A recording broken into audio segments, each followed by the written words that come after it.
السلام علیکم ورحمۃ اللہ وبرکاتہ.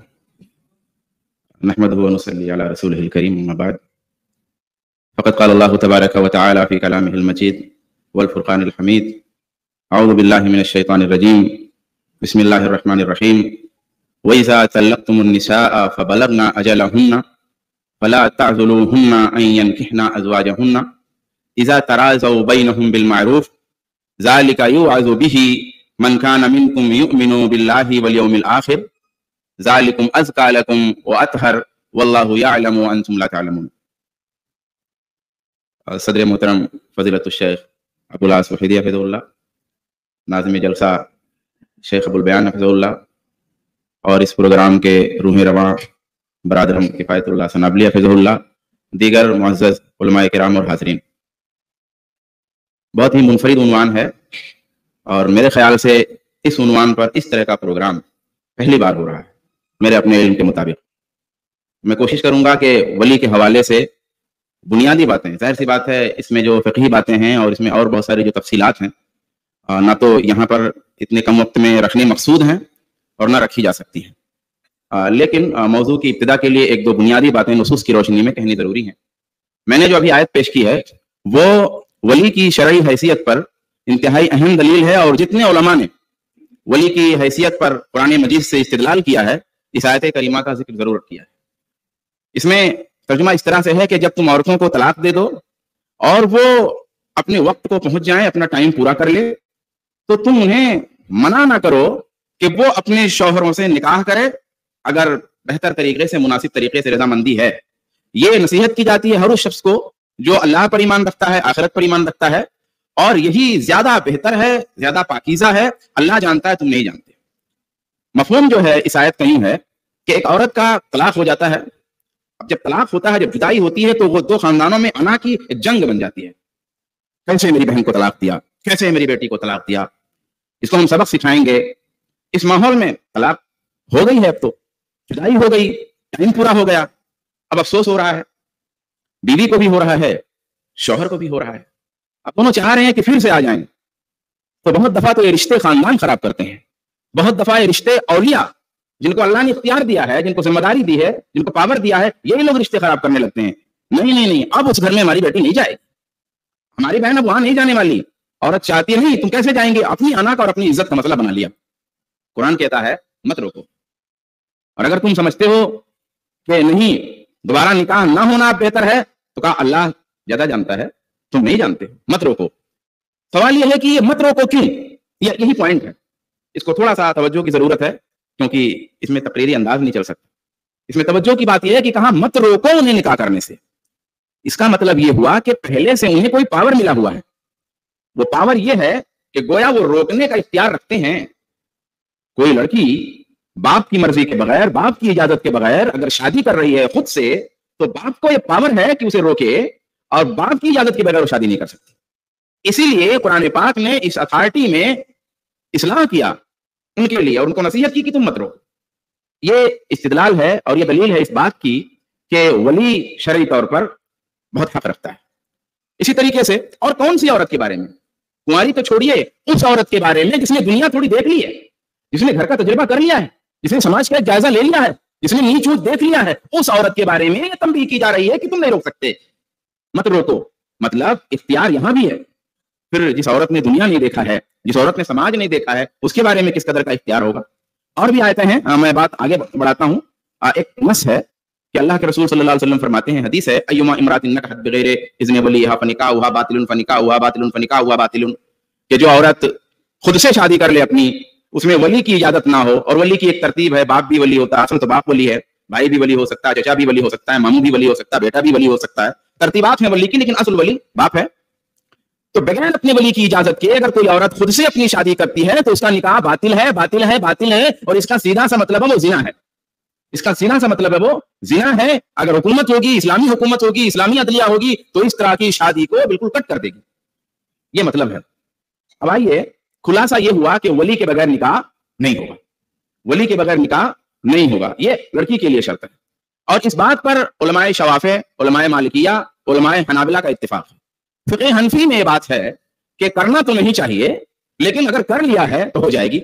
اور پھر اس ہو جانے میں بھی ان کے یہاں اختلاف ہے. ایسا نہیں کہ سارے علماء احناف اس بات میں متفق ہی ہیں, اور جو لوگ یہ مانتے ہیں کہ ہو جائے گی پھر اس میں بھی تفصیلات ہیں.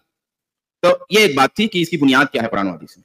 اب آئیے میں کہتا ہوں کہ ولی کی مخالفت لڑکی کرتی ہی کیوں ہے؟ ولی کی مخالفت لڑکی کرتی ہی کیوں ہے؟ یہ مسئلہ آ ہی کیوں رہا ہے اتنا زیادہ؟ میرے بھائیوں, ہم نے تربیت ان کی نہیں کی ہے.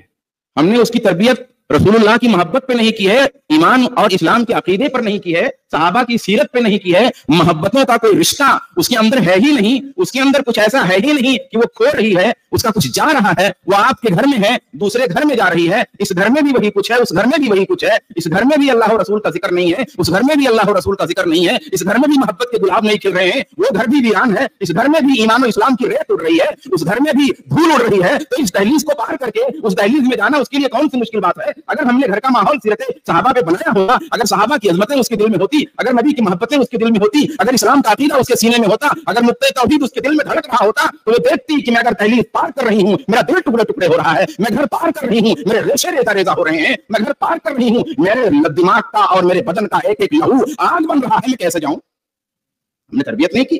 تو تربیت کریں گے تو مسئلہ حل ہوگا. تربیت نہیں کریں گے تقریر کروانے سے کچھ نہیں ہوگا, مولوی صاحب کی تقریر کرنے سے کچھ نہیں ہوگا. ولی کی اہمیت تو کیا جانے جب اسے رسول کی اہمیت نہیں معلوم ہے, اسے شریعت کی اہمیت نہیں معلوم ہے, اسے قرآن کا احترام نہیں ہے, اس نے قرآن کے پاروں میں اپنے سینے میں اتارا کہاں جو پھاڑنا پڑے اسے, ایک ایک ورق کو ریزہ ریزہ کرنا پڑے, اور اس ورق کے ریزہ ریزہ ہونے کے ساتھ اس کے دل کبھی ٹکڑے ٹکڑے ہو تو رک جائے. ایسا آپ نے کیا کہاں ہے؟ تو ولی کی اہمیت تو اس کے نزدیک چولہے بھاڑ میں ہے. آپ کون ہوتے ہیں؟ کچھ نہیں ہوتے ہیں آپ. اس لیے اپنے آپ کو بدلیے, اور یہ فقہی تقریروں سے کچھ نہیں ہوگا, اور فقہ کا مسئلہ بتانے سے کچھ نہیں ہوگا. وہ نہیں مانے گی. باقی رہ گئی حکمت کی بات, تو چلیے میں ذکر کرتا ہوں. نکاح جو ہے خاندانی ادارے کی بنیاد ہے, اور ولایت کے بغیر نکاح صحیح نہیں ہوتا. اور جن جگہوں میں سسٹم نہیں ہے ان جگہوں میں خاندان کا ادارہ کمزور ہو گیا ہے. یعنی بغیر نکاح کے, بغیر ولی کی اجازت کے جب نکاح ہوگا, تو بغیر ولی کی اجازت کے ہونے والے نکاح کی جو بنیادیں ہوں گی وہ منتشر ہوں گی. آپ مغربی ملکوں میں دیکھ لیجئے, جہاں ولی کو اس طرح کی اتھارٹی نہیں ہے, تو اس بنیاد پہ جو نکاح ہو رہے ہیں, جو شادیاں ہو رہی ہیں, اپنے اختیار پر, اپنی چوائس پر, خاندانی بنیاد نہیں ہے, تو سب انتشار بھرا پڑا ہے. اور زنا گھسے گا. جب بھی ولی کی اتھارٹی کم ہوگی, گھروں میں زنا گھسے گا, گھر کے کونے قدروں میں زنا گھسے گا, عفت مآب اور عصمت مآب خاندانوں میں زنا گھسے گا. کیوں؟ جب ولی کی اہمیت کمزور ہوگی, جب ولی کا اختیار کمزور ہوگا, تو ایسا ہونے والا ہے, اور شبہات درائیں گے. ایک عورت, ایک لڑکی بعض دفعہ تو جو ہے دوسرے مذہب میں اور اپنے مذہب میں بھی ایسا ہوتا ہے, اور بہت غلط طریقے سے اختلاف کر جاتی ہے. تو ولی کی کیوں اہمیت ہے؟ ولی کی اہمیت اس لیے ہے, اور میں اپنی بہنوں کو سمجھانا چاہتا ہوں, بیٹیوں کو, ماؤں کو, وہ اس بات کو سمجھیں. اور میں تو باقاعدہ اپنی کلاسوں میں جن بچیوں کو میں پڑھاتا تھا, ان کو یہ بات ضمناً بتایا کرتا تھا بڑے تقدس بڑے طریقے سے, بڑے محفوظ طریقے سے, کہ بچیوں تم جو ہے اپنے جذبات کو سمجھو.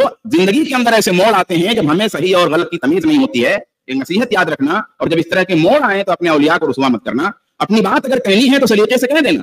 شادی کی جو عمر ہوتی ہے انتہائی جذباتی عمر ہوتی ہے. اس عمر میں ایک لڑکی کو کوئی بہلا سکتا ہے. ایک 35 سال کا آدمی بہلا سکتا ہے, ایک 40 سال کا آدمی بہلا سکتا ہے. ایک مرد عیار ہوتا ہے, اس کے پاس اتنے ہتھ کنڈے ہوتے ہیں اس کو بہکانے کے. ایک 20 سال کی لڑکی کو, ایک 16 سال کی لڑکی کو, ایک 17 سال کی لڑکی کو, ایک 40-45 سال کا آدمی بہت آرام سے بحث بہکا سکتا ہے. ذرا سا چاند تارے توڑنے کی بات کر لیجئے, یہ بچی اتنی بھولی ہوتی ہے, اتنی سادہ ہوتی ہے, اتنی معصوم ہوتی ہے, وہ اڑنے لگتی ہے, ہواؤں میں اپنے آپ کو پاتی ہے. ایسا اسے محسوس ہوتا ہے کہ کوئی مجھے گلابوں کی سیج پہ بٹھا رہا ہے, کوئی مجھے چاند پر پہنچا رہا ہے, کوئی مجھے تاروں تک لے جا رہا ہے, کوئی تو ہے جو محبت کے بول میرے لیے بول رہا ہے. یہ الفاظ تو میرے کانوں نے سنے نہیں, کتنے خوبصورت ہیں یہ الفاظ, کتنے میٹھے ہیں, کتنے جذبات سے بھرے ہوئے ہیں. وہ سب کچھ چھوڑ دیتی ہے, اسے کسی بات کی پھر پرواہ نہیں ہوتی ہے. پھر اس کائنات کی دھجیاں بھی کر جائیں, مجھے وہ چیز ملنی چاہیے جس نے محبت کے لیے یا محبت آمیز گفتگو کی ہے, ایسی بولی بولی ہے. وہ تو اڑ جاتی ہے, اس کو کیا پتا. اور کبھی خود ہی انتہائی متاثر ہو جاتی ہے, کبھی وہ خود ہی انتہائی متاثر ہو جاتی ہے. مرد کا مسئلہ کیا ہے؟ مرد کا اٹیچمنٹ معاشرے سے زیادہ ہے. میں یہ کہتا ہوں کہ وہ لڑکیاں بھی جو پردے میں نہیں رہتی, جو مردانہ معاشرے میں چلتی ہیں, وہی مردوں کو نہیں سمجھ پاتی. کیونکہ ظاہر سی بات ہے, سماج میں, معاشرے میں ایسا نہیں ہے کہ جو بے پردہ رہتی ہیں وہی مردوں میں گھسی رہتی ہیں, ایسا نہیں ہے. تو مردانہ معاشرے کو اچھی طرح سے مرد جانتا ہے, اس کا باپ جانتا ہے لڑکی کا, لڑکی کا بھائی جانتا ہے, لڑکی نہیں جانتی ہے. اس لیے بھائی میں ایک مثال دیا کرتا تھا کہ ایک چاقو اچھا لیے ہوئے ہے, چاقو بڑا خوبصورت ہے, چاقو بڑا رنگین ہے, چاقو کی دھار ہے, دل کہتا ہے کہ گلا کاٹ لوں خود کا اپنا, اس دھار اتنی خوبصورت ہے. بچے نے چاقو ہاتھ میں لیا ہوا ہے, ابا امی بچے سے چاقو چھین رہے ہیں, اور رو رہا ہے, چیخ رہا ہے, یہ چاقو اتنی خوبصورت دھار, ایسی اچھی نوک, ایسا اچھا دستہ, کتنا رنگ ہے اس کا، کتنا چمک رہا ہے، لیکن وہ چیخ رہا ہے، رو رہا ہے بچہ. کیوں؟ اس لیے کہ اسے پتا نہیں ہے کہ یہ چاقو ہے کیا، اس سے ہوگا کیا. پتا کس کو ہے؟ امی کو ہے. پتا کس کو ہے؟ ابو کو ہے. ایسے ہی ایک 16 سال کی، 17 سال کی، 18 سال کی، 19 سال کی، 20 سال کی، 22 سال کی، 25 سال کی ہماری بیٹی اور بہن ہوتی ہے. اسے پتا نہیں ہوتا ہے، وہ رونے لگتی ہے، وہ چلانے لگتی ہے، وہ احتجاج کرنے لگتی ہے، وہ گھر سے بھاگنے کی باتیں کرنے لگتی ہے. میری بہنوں، میری بیٹیوں، اس بات کو سمجھو، اس بات کو سمجھو کہ وہ چاقو جو تم نے اپنے ہاتھ میں لیا ہوا ہے، جس کی دھار پہ تم مری جا رہی ہو، ارے جان دینا ہے تو کسی اچھے مقصد کے لیے جان دے دینا نا. اس مقصد کے لیے کیوں جان دے رہی؟ جان دینے پہ آئی ہوئی ہے. تو تمہارے اولیاء اس چاقو کو چھین رہے ہیں، وہ اٹیچمنٹ ان کا مرد کے معاشرے سے زیادہ ہے، وہ سمجھ رہے ہیں. اسلام کہتا ہے نکاح بڑا عمل ہے. اس پہ اعتراض ہو رہا ہے کہ یہ ولی کا پروسیجر کیوں؟ اسلام میں ظلم ہے عورتوں پر، عورت کے حقوق پر جاتا ہے. ولی بیٹھا دیا ہے مسلمانوں نے، ولی بیٹھا دیا ہے اسلام نے، مطلب عورت کا اپنا خود کا کوئی اختیار نہیں ہے. تو اسلام کہتا ہے کہ نکاح ایک بڑا عمل ہے. نکاح کوئی چھوٹا عمل نہیں ہے. دو اجنبی لوگوں کو اکٹھا ہونا ہے. دو اجنبی لوگوں کو زندگی بھر کے لیے، مطلب نیت میں ٹوٹ سکتا ہے، ایک دوسرے کا ساتھ نبھانے کے لیے اکٹھا ہونا ہے. بڑا عمل ہے، بھروسہ کرنا، ٹرسٹ کرنا ہے. اس بڑے عمل کا پروسیجر بھی بڑا ہونا چاہیے.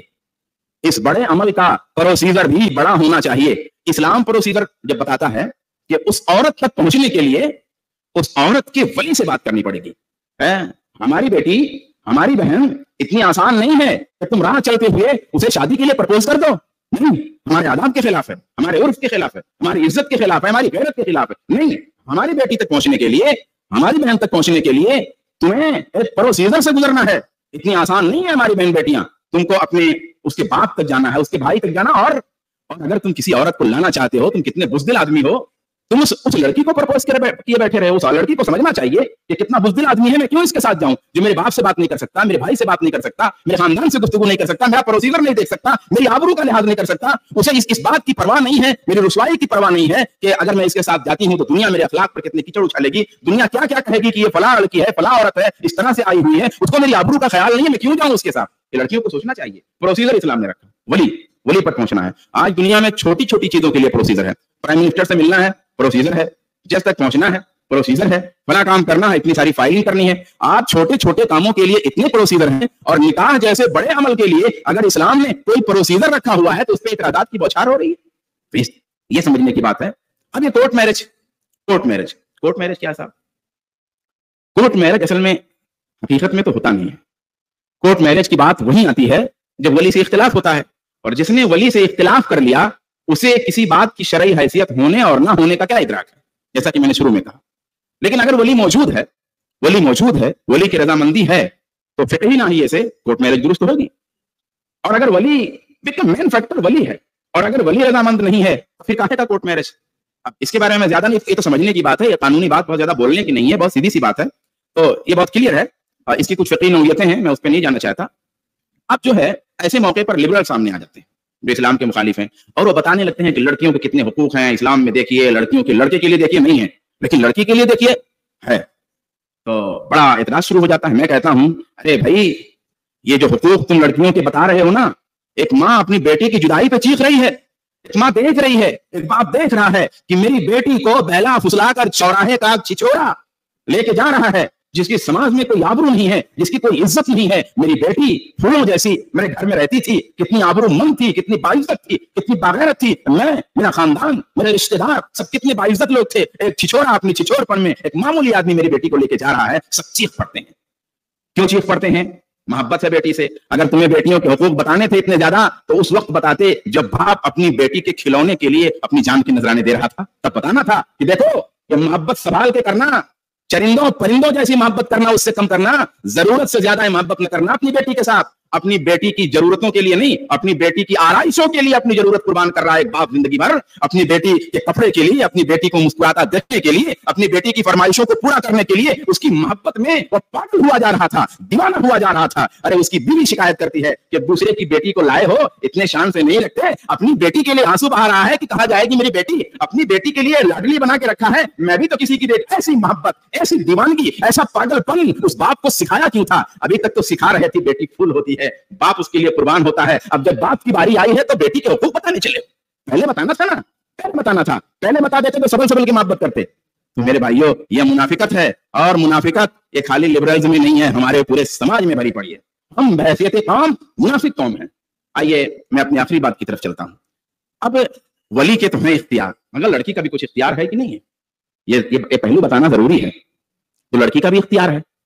لڑکی راضی نہیں ہے تو شادی نہیں ہوگی، ولی راضی نہیں ہے تو شادی نہیں ہوگی. ضرور پہلے سے سوچ کے رکھا ہوں، میرا 40 تک ہوتا ہے لیکن کیا تھا ٹائم، ہاں تو اسی لیے میں نے اپنا ٹائم 5 منٹ میں کر لیا ہے. تو ولی راضی ہوگا تو شادی ہوگی، لڑکی راضی ہوگی تو شادی ہوگی. اب ہمارے اولیاء کو کبھی کبھی ناجائز غیرت آ جاتی ہے. کیا ناجائز غیرت آتی ہے؟ ابھی تو زیادہ دن، اچھا ہمارے یہاں شریعت پہ عمل کب ہوتا ہے؟ جب حکومت کا توڑا پڑتا ہے یا سماج کا توڑا پڑتا ہے یا سماج بگڑ جاتا ہے. میں فقہی بات نہیں کرتا، لیکن جب بعد میں جائز کیوں کر دیتے ہو؟ زندگی بھر فوٹو کو حرام کہیں گے، جب خود کھنچوانے لگیں گے تو حلال کہہ دیں گے. زندہ ہمیشہ جو ہے لڑکیوں کے حقوق نہیں یاد آتے تھے، جب معاشرہ آ گیا تو اب یاد آ رہے ہیں. کیا ہوتا تھا پہلے؟ لڑکی کو چھوڑ دیجیے آپ، لڑکے کو اس کی دلہن نہیں دکھاتے تھے، اور دیکھتا کون تھا؟ بھیا دیکھ کے آ رہے ہیں، سبحان اللہ. جیجا جی دیکھ کے آ رہے ہیں، سبحان اللہ. اور پڑوس کا لڑکا بھی دیکھ کے آ رہا ہے، چچا بھی دیکھ کے آ رہے ہیں. ارے سارا خاندان دیکھ کے آ رہا ہے اور بتا رہا ہے تیری بیوی ایسی، مطلب اس کی بیوی کی تعریف ہو کر رہے. اور جس کی شادی ہونی ہے اس کو دکھاتے نہیں تھے. وہ تو سماج کا کوڑا پڑ گیا تو دکھانا. یہ تو لڑکے کی بات تھی. اور لڑکی کی تو اب پوچھیے مت. لڑکی کے مسئلے میں تو آج بھی ناجائز معاملہ ہو رہا. بھائی غیرت کرو، زنا کے مسئلے میں بھی مولانا شادی کی بات کی نا. شادی کی بات میں بڑی غیرت ہوتی ہے، زنا پہ کوئی غیرت نہیں ہے. شادی کر لیں گے تو پورا مسجد اور پورا محلہ ہے، کچھ سنیں، کچھ پتا چلا آپ کہاں رہتے ہیں، اور زنا کریں گے اس پہ کچھ نہیں بات ہوتی ہے. ایسا معاملہ ہمارا، منافق لوگ ہیں.